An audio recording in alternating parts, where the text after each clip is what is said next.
The high earner, he's mine. Uglies should stick to mingling with ordinary folks. Clutching onto Ryan, Emily declared this with a triumphant look on her face. Ryan, too, seemed somewhat pleased by this. Emily, you always say the funniest things, I said, immediately bursting into laughter, holding my stomach. Emily looked puzzled. What's the matter? Upset because I stole him? Well, snagging a director is quite a catch, isn't it? Poor you, how pathetic. Emily had been smug until then, but my next words made her face stiffen.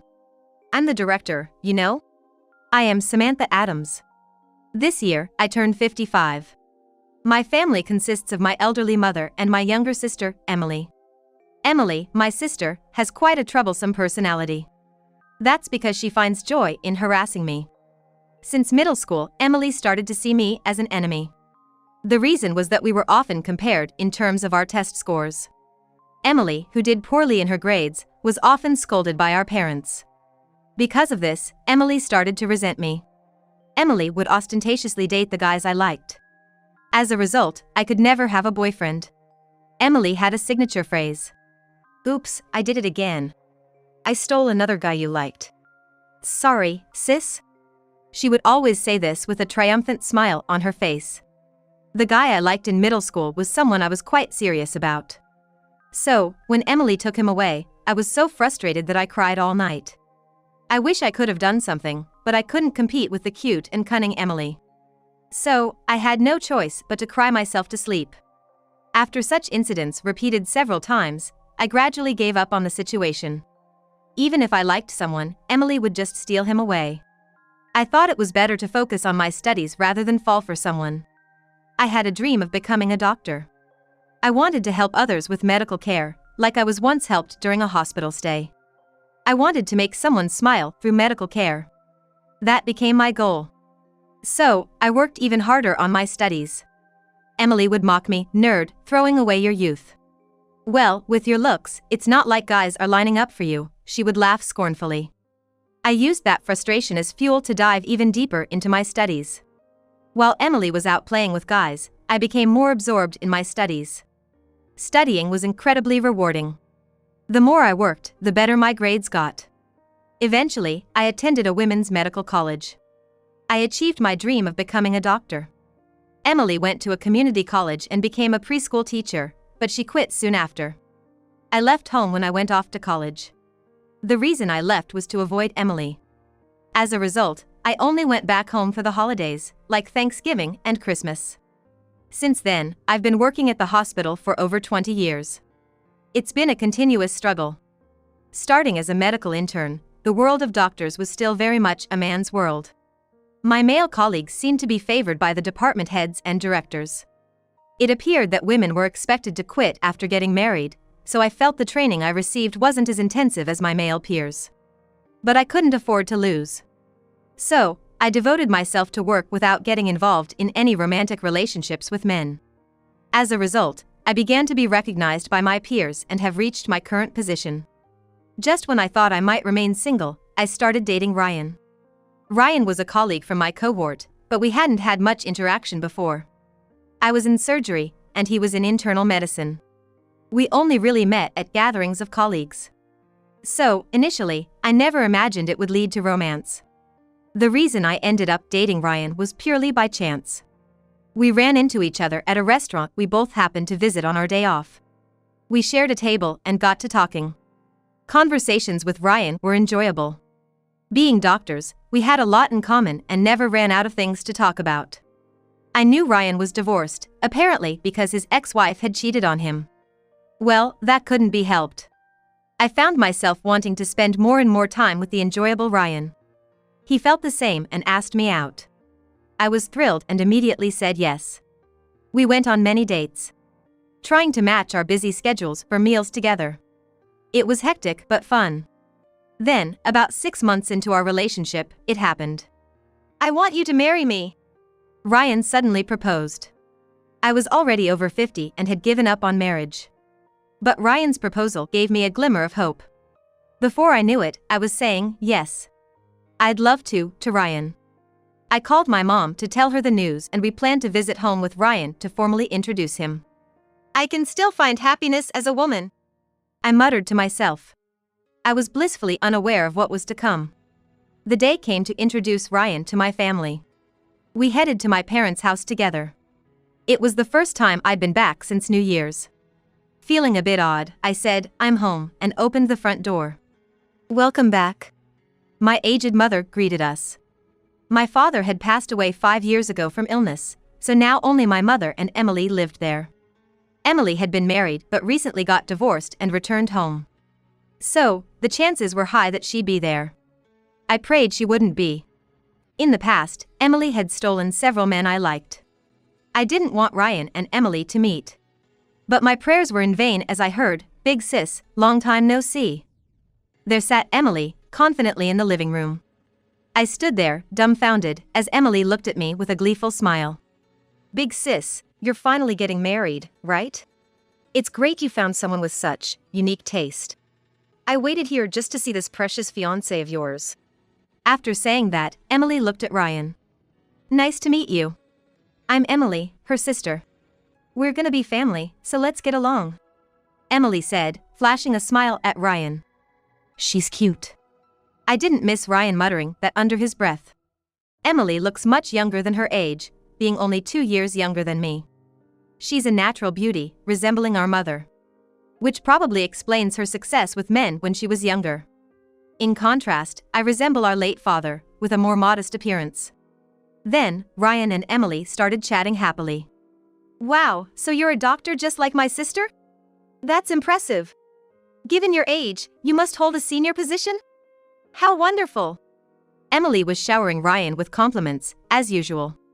"It's nothing like that," Ryan said, not seeming to mind. His cheeks were relaxed, and it wasn't a pleasant sight for me.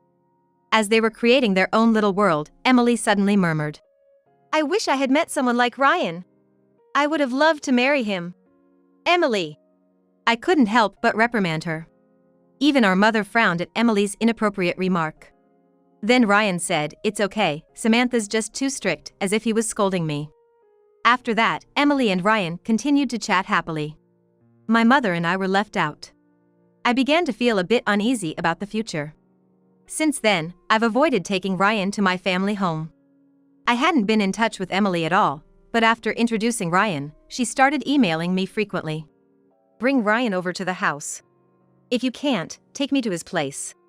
And of course, you're paying for the cab," she would write in these absurd texts. If I let Emily meet Ryan, who knows what she might do?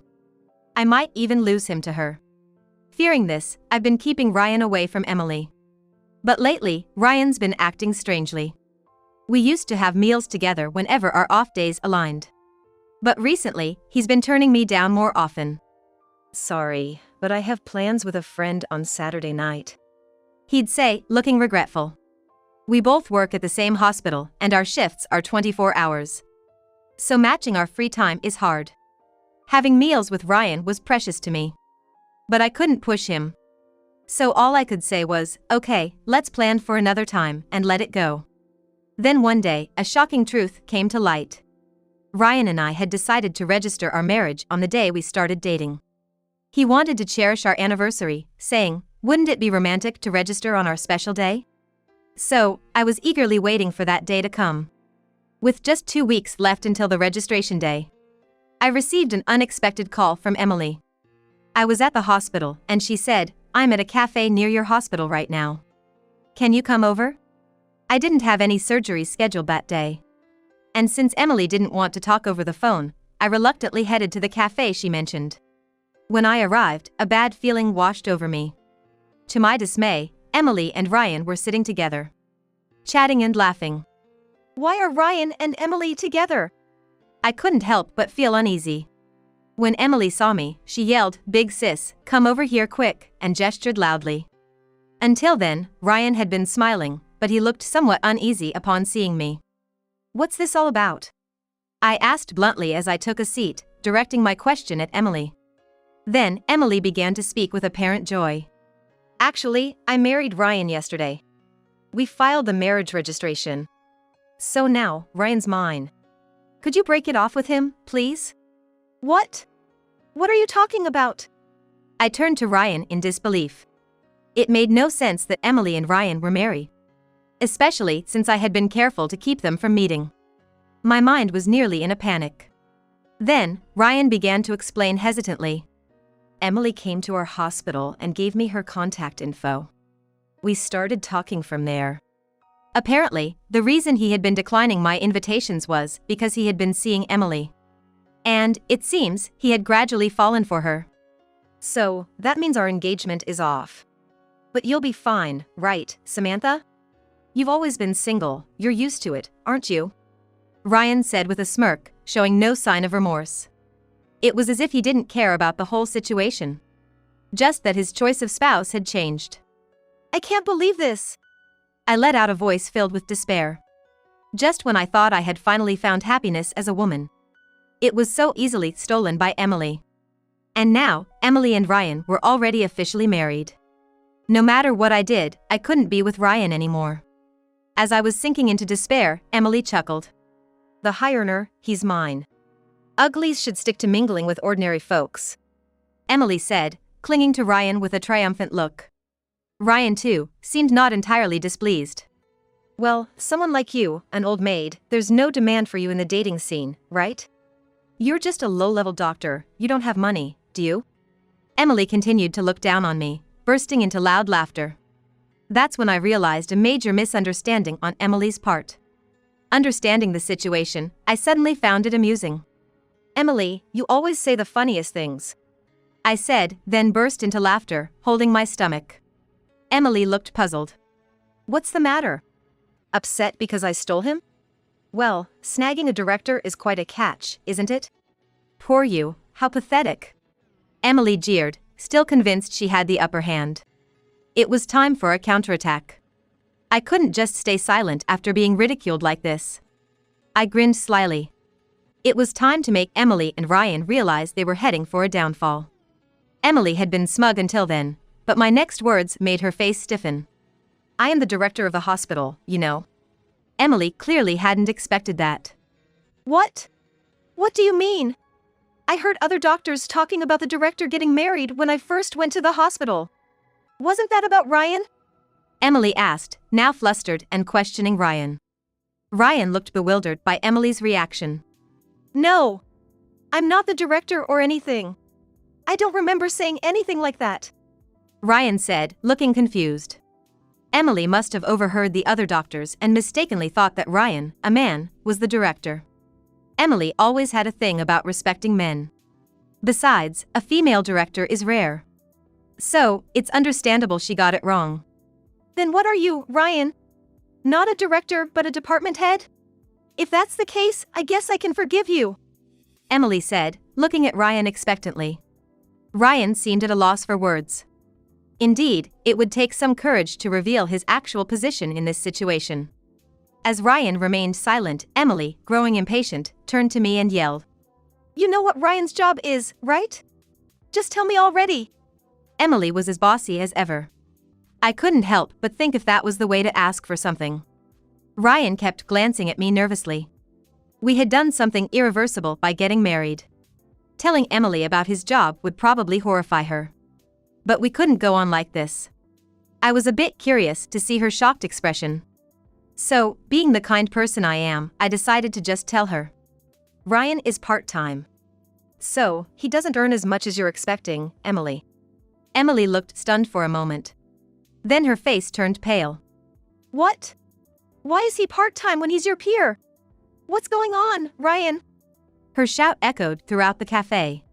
When Ryan first joined the hospital, he worked full-time like the other doctors. But being a 24-hour hospital, it naturally involved night shifts and a demanding schedule. Ryan, not being very ambitious, probably found the night shifts and the tough schedule too hard.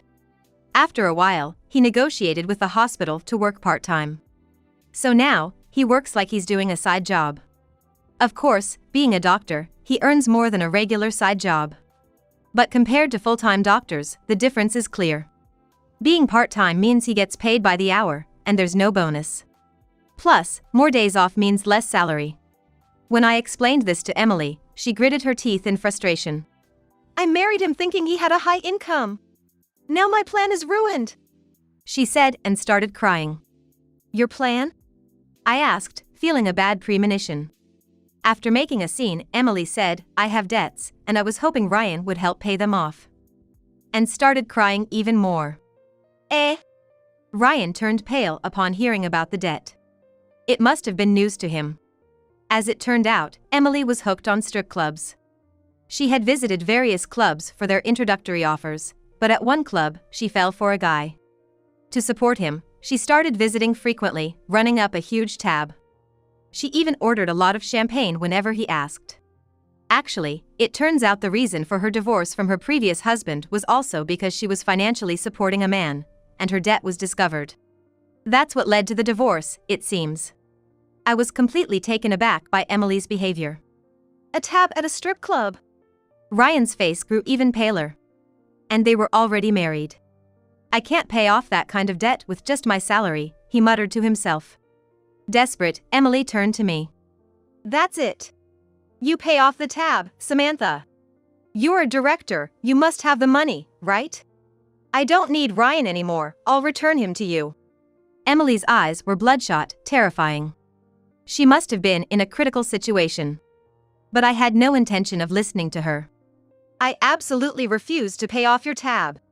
Ryan is not an object. And how are you going to return him to me now that we're registered as married? I responded in half disbelief. Emily was going too far with her words and actions. Why would she think someone she betrayed would pay off her debts? Even for family, that's too much to ask. I just couldn't follow Emily's thought process. Then, she yelled. Shut up! I need money. If I don't pay off the tab by the end of this month, who knows what will happen? With that, she started trembling in fear. She must have been severely threatened by her favorite host. I had heard that not paying a tab could lead to serious trouble. I couldn't imagine what would happen to Emily. But it was none of my concern. So, I firmly rejected her request. I decided to use my money for myself. I won't give a penny to someone like you, Emily. You've always been enjoying yourself without studying. Now, you'll have to face the consequences. I said with a chuckle. Then, adding insult to injury, I said, maybe I'll buy a designer bag today. I can afford it, after all. That can't be. Emily was already in tears. Her mascara was running, a terrible sight. But I had no intention of forgiving her just for this. Then, I gave them both a final blow. Oh, and I'll be claiming alimony from both of you. Be prepared.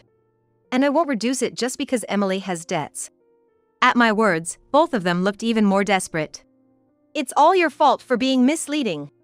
No, it's your fault for running up a tab at the strip club. I'm not to blame.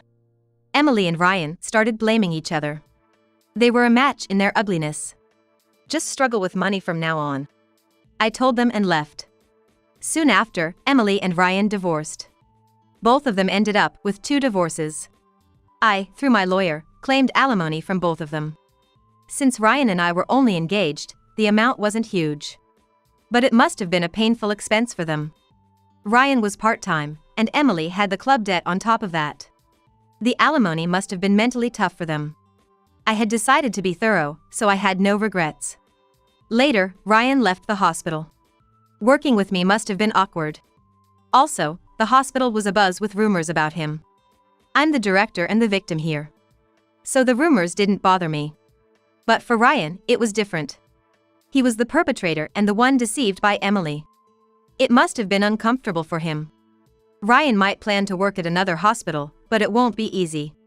He's in his 50s, and starting over at a new hospital means working under younger doctors. Our hospital, even as a part-timer, had treated him somewhat preferentially due to his tenure. But it won't be the same at his new job. Ryan will likely struggle at his new hospital. As for Emily, her ending was tragic. She was kicked out of her home by her mother. I reported the whole story to my mother. What a disaster! Hearing the story from me, my mother was shocked. Emily had stolen my fiancé from me. It must have seemed unbelievable to her. As a mother, she was furious about Emily's actions this time. Emily was an adult and my mother decided it was time to cut her off. Get out! Don't ever show your face here again! That's what my mom said as she disowned Emily. Emily begged her repeatedly. I don't have any money. If I'm thrown out of here, I'm done for. She clung on, but ultimately, she gave up and left. For Emily, this meant her debts were piling up. The alimony and the club tabs were weighing heavily on her. Especially the host club tab, which was so high it should have been impossible to pay off under normal circumstances. It's unclear how her debt got so big. Even Emily was shocked when she heard the total from the host. And since her divorce, I've heard that Emily hasn't worked at all. She had always been a housewife during her marriage. With no job experience, Emily faced a harsh reality trying to find work now. It seems she couldn't find a job at all. So, eventually, Emily ended up in the nightlife industry. But at 48, she couldn't compete with the younger girls. Emily surely has a lot of hardship ahead of her to pay off her debts. It's all her own doing. Emily approached me several times for money, but I ignored her. What Emily lost was significant. From now on, her life will be a continual loss. She deserves it, and I have no sympathy. As for me, I'm still running the hospital. The only recent change is that I started keeping a cat. Just when I thought I was finally going to get married, this whole mess happened. Honestly, I'm done with love. So, I decided to find a different kind of happiness. That happiness is with my cat, Mo. A cat won't betray me. Nor will it cheat on me with someone else. After being tossed around by Ryan and Emily, I was pretty drained. Mo has been healing my weary heart. Though a cat, Mo isn't capricious. And always stays by my side. I want to take good care of Mo. Mo, I bought you a toy you might like today, I said, and Mo happily came closer. These simple everyday moments are incredibly joyful. Having found new happiness, I'm feeling fulfilled. I plan to live the rest of my life supporting each other with Mo. That's what I'm thinking.